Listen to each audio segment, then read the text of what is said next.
What could a second Trump administration look like? That's a question Trump's allies are trying to answer as polls show a Trump return to the White House looking more plausible. I wouldn't say probable, but more plausible by the day. New reporting from the New York Times, Washington Post, Semaphore, Politico.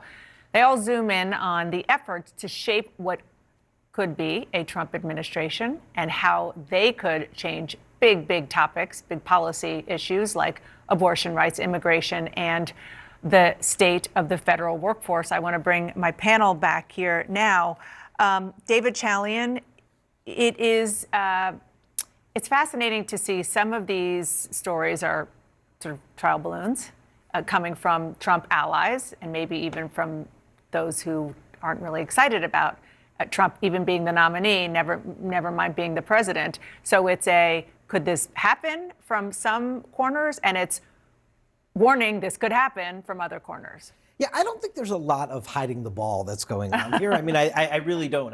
I think this process is very much out in the open. There are interest groups that are allied with him who have dedicated their entire being right now to developing these policies. And the last thing you mentioned in the intro, Dana, which I know is like the least sexy for everyone, the federal workforce. Just keep your eyes on this throughout. This is the core of what the Trump team believes thwarted them from a whole host of their goals in the first administration and what they want to attack out of the gate to get rid of what they think are people entrenched in this bureaucracy who were human roadblocks to the things they wanted to accomplish. The reinvention of the federal workforce, again, I know it's not sexy. I think it's critical to what they're Well, it's what they call the deep state. Yeah. It's what they call the deep state. Now, never mind that it was a lot of Trump appointees who he picked. They weren't just serving there because that's what they do, who blocked him from doing things like overthrowing an election. But that's a very important point.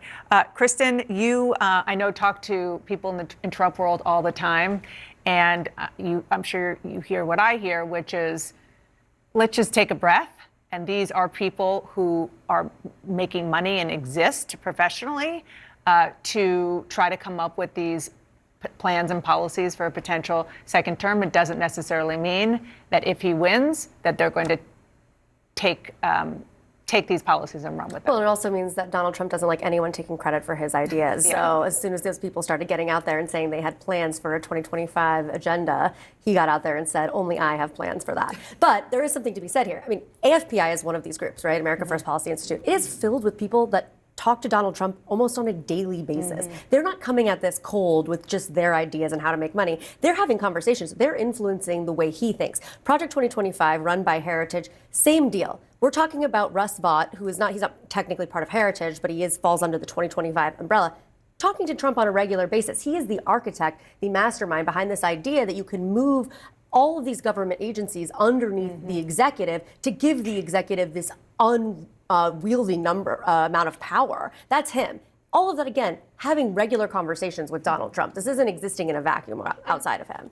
All of this, to some degree, is an advantage to the Biden campaign because their whole argument is, let's remind you who former President Donald Trump is. And these reports do exactly that. I mean, immigration, great example. He's calling for mass deportations, detention camps. As someone who has covered DHS, I can tell you it's all very difficult to do, having covered him the first time around.